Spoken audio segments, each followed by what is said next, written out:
Subscribe now and press the bell icon. Never miss an update. नमस्कार friends, राष्ट्रीय blind YouTube channel में आप सभी का स्वागत है। अगर आप चैनल पर नए हैं तो आप सभी से रिक्वेस्ट है कि आप हमारे चैनल को सब्सक्राइब करें, बेल आइकन को ऑल पर सेट करना बिल्कुल भी ना भूलें ताकि हमारे आने वाली वीडियो की नोटिफिकेशन सबसे पहले आपको मिल सके।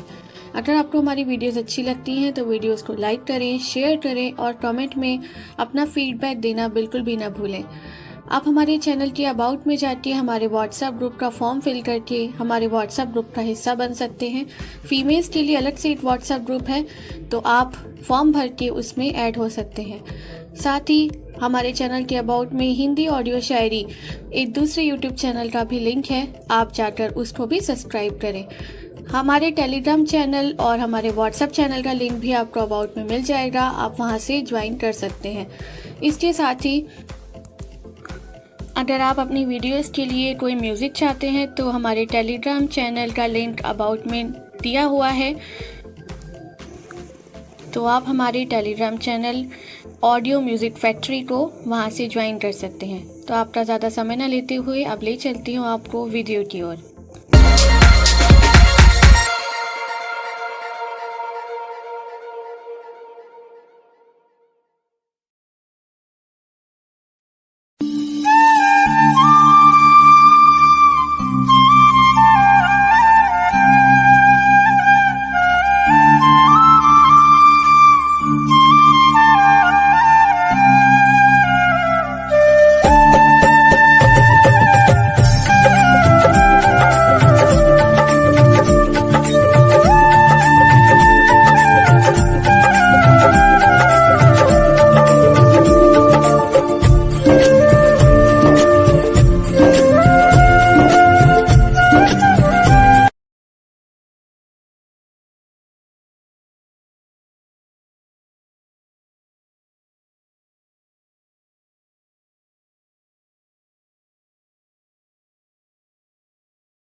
भयंकर बलशाली विराट राक्षस का वध करने के पश्चात राम, सीता और लक्ष्मण महिष शरभंग के आश्रम में पहुंचे।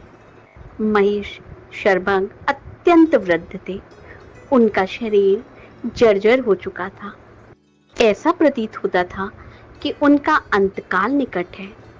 सीता और लक्ष्मण सहित राम ने महर्षि के चरण स्पर्श किए और उन्हें अपना परिचय दिया। महर्षि शरभंग ने उनका सत्कार करते हुए कहा, हे राम, इस वन प्रांत में कभी कभी ही तुम जैसे अतिथि आते हैं। अपना शरीर त्याग करने से पहले मैं तुम्हारा दर्शन करना चाहता था, इसीलिए तुम्हारी प्रतीक्षा में मैंने अब तक अपना शरीर नहीं त्यागा था। अब तुम्हारे दर्शन हो गए, इसलिए मैं इस नश्वर एवं जर्जर शरीर का परित्याग कर ब्रह्मलोक जाऊंगा। मेरे शरीर त्याग करने के बाद तुम इस वन में निवास करने वाले महामुनि सुतीक्ष्ण के पास चले जाना, वे ही तुम्हारा कल्याण करेंगे। इतना कहकर महिष ने विधिवत अग्नि की स्थापना करके उसे प्रज्वलित किया और घी की आहुति देकर मंत्रोच्चार करते हुए स्वयं अपने शरीर को अग्नि को समर्पित करके ब्रह्मलोक को गमन किया। महामुनि शरभंग के ब्रह्मलोक गमन के पश्चात आश्रम के निकटवर्ती कुटियाओं में निवास करने वाले ऋषि मुनियों ने वहां आकर रामचंद्र से प्रार्थना की, हे राघव, क्षत्रिय नरेश होने के नाते हम लोगों की रक्षा करना आपका कर्तव्य है। जो हमारी रक्षा करता है उसे भी हमारी तपस्या का चौथाई फल प्राप्त होता है। किंतु दुख की बात है कि आप जैसे धर्मात्मा राजाओं के होते हुए भी राक्षस जन हमें अनाथों की तरह सताते हैं और हमारी हत्या तक कर देते हैं। इन राक्षसों ने पंपा नदी और मंदाकिनी नदियों के क्षेत्रों तथा चित्रकूट पर्वत में भयानक उपद्रव मचा रखा है। उनके उपद्रव के कारण तपस्वियों के लिए तपस्या करना ही नहीं, जीना भी दूभर हो गया है। ये समाधिस्थ तपस्वियों को मृत्यु के मुख में पहुंचा देते हैं। इसीलिए हम आपकी शरण में आए हैं। आप इस असह्य कष्ट और अपमान से हमारी रक्षा करें और हमें निर्भय होकर तप करने का अवसर दें। राम बोले, हे ऋषि मुनियों, आपके कष्टों के विषय में सुनकर मैं अत्यंत व्यथित हुआ हूँ। पिता की आज्ञा से अभी मुझे 14 वर्ष पर्यंत इन वनों में ही निवास करना है। आप लोगों की रक्षार्थ मैं इस अवधि में राक्षसों का चुन चुन कर नाश करना चाहता हूँ। आप सबके समक्ष मैं प्रतिज्ञा करता हूँ कि अपने भुजबल से मैं पृथ्वी के समस्त ऋषिद्रोही राक्षसों को समाप्त कर दूंगा। आप लोग मुझे आशीर्वाद दें ताकि मैं इस उद्देश्य में सफल हो सकूं। इस प्रकार से उन्हें धैर्य बंधा और राक्षसों के विनाश की प्रतिज्ञा कर रामचंद्र सीता और लक्ष्मण के साथ मुनि सुतीक्ष्ण के आश्रम में आए। उन्होंने अपना वृद्ध महात्मा सुतीक्ष्ण के चरण स्पर्श किए और अपना परिचय दिए।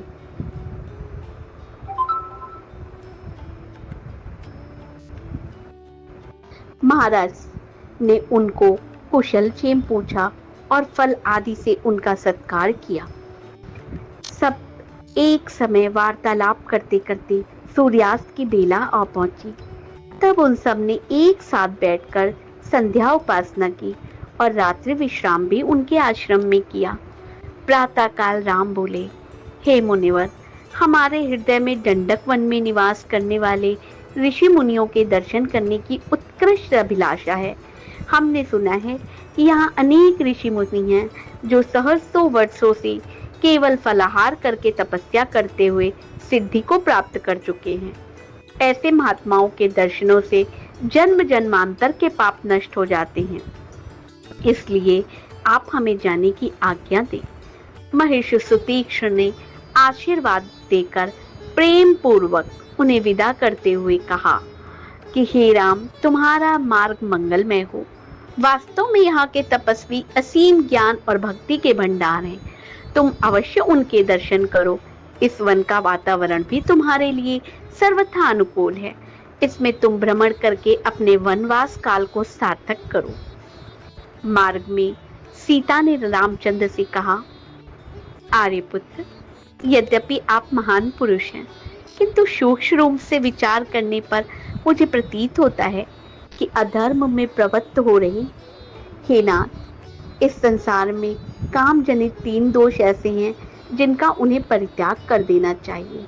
पहला काम जनित दोष है मिथ्या भाषण, जो आपने ना तो कभी किया है और ना कभी करेंगे। दूसरा काम जनित दोष है पर स्त्री गमन।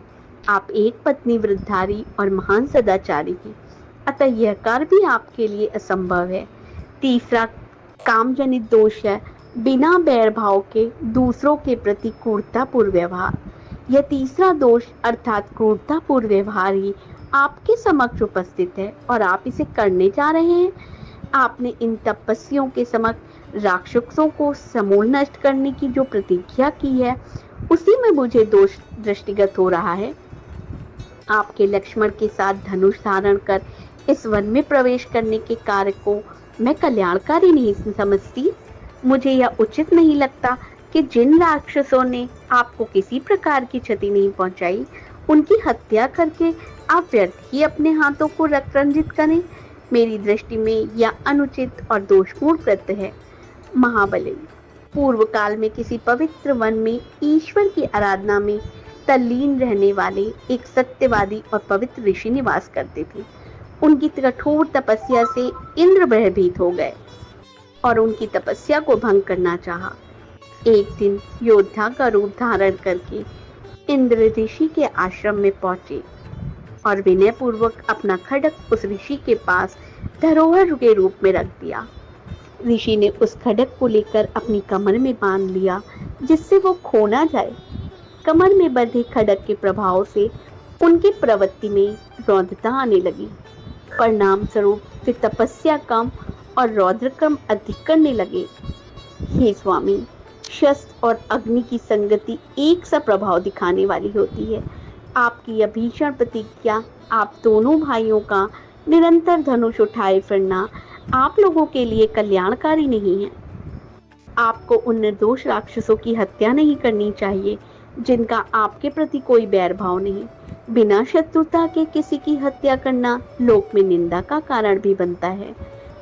हे नाथ, आप ही सोचिए, कहाँ वन का शांत तपस्वी अहिंसा में जीवन और कहाँ शस्त्र संचालन, कहाँ तपस्या, कहाँ निरीह प्राणियों की हत्या। ये परस्पर विरोधी बातें हैं। आपने वन में आकर तपस्वी जीवन अपनाया है, इसलिए उसी का पालन करिए। सनातन नियम यही है कि बुद्धिमान लोग कष्ट सहकर भी अपने धर्म की साधना करते हैं। मैं नारी सूरज चपलता के कारण आपको धर्म का यह उपदेश दे रही हूँ, अन्यथा किसमें सामर्थ्य है जो आपको धर्म का उपदेश दे। सीता के वचनों को सुनकर राम बोले, सीते, तुमने जो कुछ भी कहा वो सर्वथा उचित है। मेरे कल्याण की दृष्टि से ही तुमने यह बात कही, किंतु हम लोगों के धनुष धारण करने का एकमात्र प्रयोजन आर्यों की रक्षा करना है। यहाँ निवास करने वाले ऋषि मुनि और तपस्वी राक्षसों के कारण ही दुखी हैं। वे मुझसे अपनी रक्षा चाहते हैं, इसीलिए उन्होंने शरणागत होकर प्रार्थना की है। उनकी रक्षा के लिए ही मैंने प्रतिज्ञा की है। क्षत्रिय का धर्म ही असहाय और दुखियों की रक्षा करना है। ऋषि मुनि और ब्राह्मणों की सेवा तो मेरा कर्तव्य है, फिर मैं तो उन्हें वचन दे चुका हूँ। क्या तुम्हारे विचार से यह उचित है कि मैं प्रतिज्ञा भंग कर दूं? तुम यह कदापि नहीं चाहोगी कि प्रतिज्ञा भंग करके झूठा कहलाऊं, क्योंकि तुम जानती हो सत्य मुझे प्राणों से प्रिय है और अपनी प्रतिज्ञा का पालन करने के लिए तुम्हारा और लक्ष्मण का परित्याग भी कर सकता हूँ। मैं अपने प्राण का भी परित्याग कर सकता हूँ, किंतु प्रतिज्ञा को मिथ्या सिद्ध नहीं होने दे सकता। फिर भी जो तुमने कहा मैं उससे बहुत प्रसन्न हूँ। इसके पश्चात उन लोगों ने अगस्त मुनि के दर्शन के लिए प्रस्थान किया, किंतु उन्हें उनके आश्रम का पता नहीं चला।